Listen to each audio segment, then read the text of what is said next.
Live from our 7 Tasmania studios, your nightly news with Louise Huber begins now.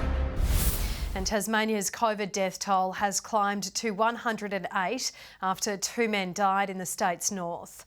1,662 new infections have surfaced overnight as the state's active cases surpass 10,000. 35 people are being treated specifically for COVID in hospital. In an attempt to ease virus transmission and demand, the Department of Health is limiting patients to just 1 visitor in hospital during varied hours of the day. Tasmanian Senator Wendy Askew has secured a promotion with the Liberal elected unopposed as the party's chief opposition whip in the Senate. She'll play a role in managing the business of the upper house, helping organise which coalition senators speak in debates, also ensuring they attend the chamber for votes and divisions. The senator will also have to consult with government and crossbench whips. And passengers at Hobart Airport have been forced to deal with another day of long lineups. Queues stretched out across the terminal this morning as airline staff juggled with large crowds and a number of delayed flights. The airport is one of many across the country that have been struggling with the issue in recent weeks as school holidays and COVID place pressures on resources. Targa Tasmania is aiming to return next year with the largest course overhauls since 2008. The Tarmac Rally will start on Hobart's waterfront on April 17. Competitors will race through Strawn and Launceston before returning to Hobart for the event's traditional finish on April 23. The course design is still being developed but will be announced later this year. A review is currently underway into parts of the event after 4 deaths in the past 2 events. The TASPOP Festival has made a lively return after undergoing a significant rebrand.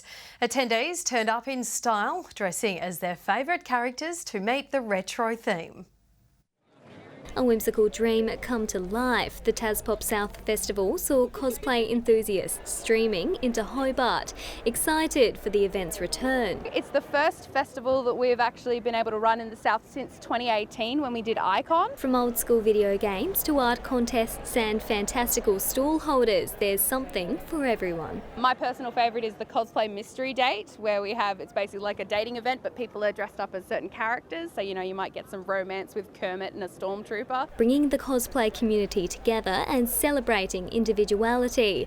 Event organisers are hosting a raffle to raise funds for the local LGBTIQ+ youth service working it out. A lot of it is becoming more mainstream now, but we kind of struggled to make friends when we were younger. So it's really important to us to create a safe space for people to express themselves. We're all inclusive.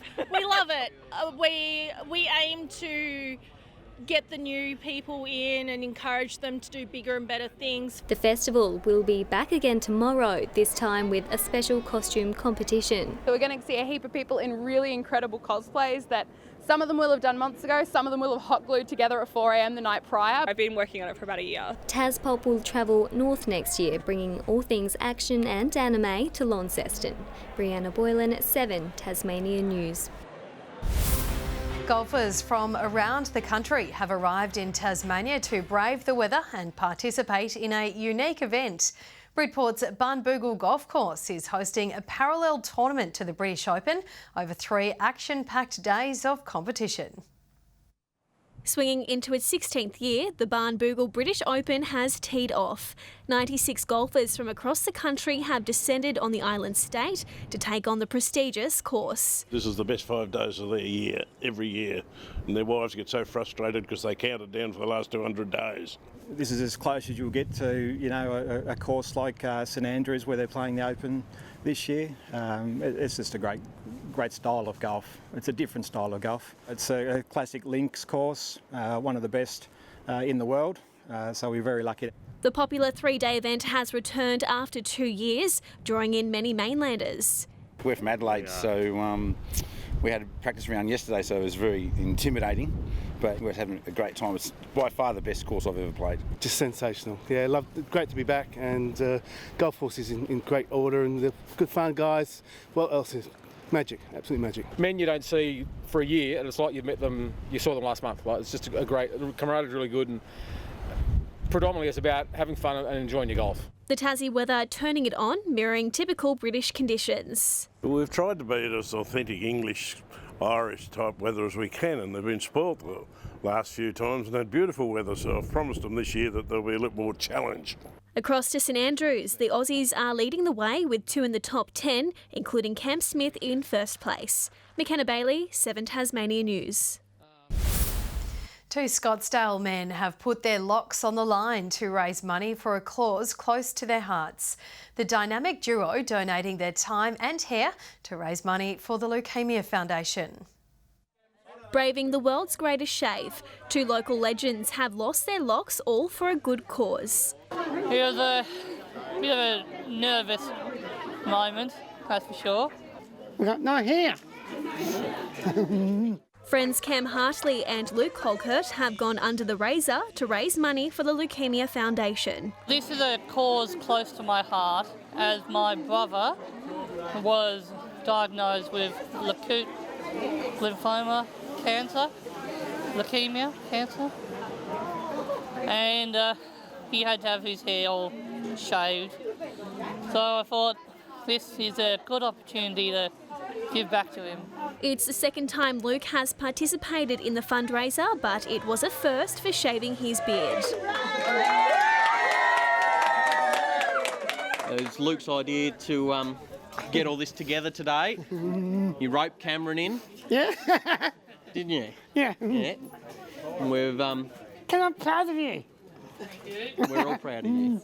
The close community has come together to show their support for the 2 Scottsdale locals. The goal was to raise $1,000 each, but they've smashed that out of the park, already raising more than $3,000. Makes me feel good. Feel that this is going to a good cause.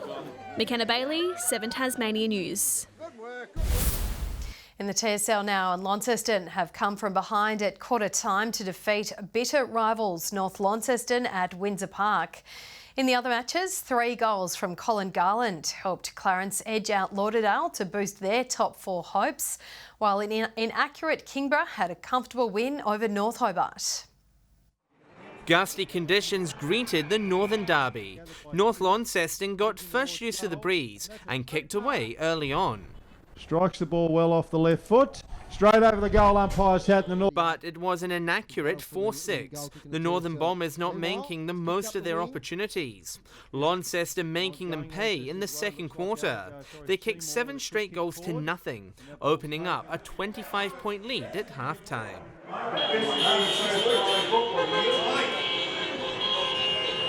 That dominance continuing into the third as Launceston stretched the margin beyond 40 points. The Blues looking in ominous form heading towards September. At a soggy Skybus Oval, Clarence and Lauderdale were fighting for a spot in the top 4. It was feisty at times, with both teams putting their bodies on the line. But Clarence would be the ones holding a narrow lead at half-time. In what was fast becoming a mud wrestle under gloomy skies, the Roos were finding strength, kicking the only goals of the third term. Holding off a fast-finishing Bombers in the final term, Clarence gave their finals chances the win it needed. And at the Twin Ovals, Kingborough dominated large parts of the first half against North Hobart, but inaccurate kicking meant they only led the Demons by 19 points at half-time. The Tigers breaking the game open in the third quarter. Their pressure rewarded with goals. The margin 54 points with a quarter to play. North Hobart bringing some respectability to the scoreboard with a 4-2 final term. The Tigers roaring, reminding the competition why they're second. John Hunt, 7 Tasmania News. It was a mixed night for our men's NBL1 sides last night. Hobart remains on top of the ladder after a 29-point win over Diamond Valley. The Chargers making a fast start, leading by 11 at quarter time and 18 at the main break. Harry Froling scoring 29 points for the Chargers in the 100-71 victory. Angerstein, Froling knocks down the triple, which was supposed to be a pass. Northwest, however, fell to Knox, denting their finals hopes. After leading at quarter time, the Thunder were overrun. Shelley.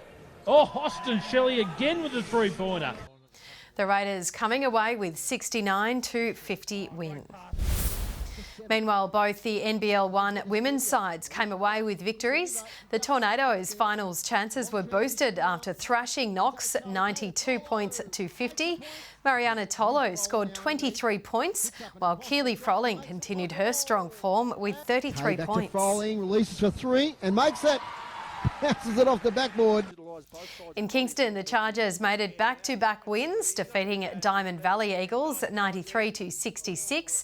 A 52-point-29 second half, helping Hobart break away. Defender in the air off glass. Tompkins from the clouds again, if you don't mind, umpire. They have now won 3 of their last 4 games. In the NPL, Kingborough have breathed new life into their title race, thumping Glenorchy 4-1 this afternoon. The Knights initially led the match at the 8th minute, but from there it was all the Lions. They scored 2 goals in each half, helping them secure the 3 points and move into level on points with Glenorchy, who remained second on goal difference.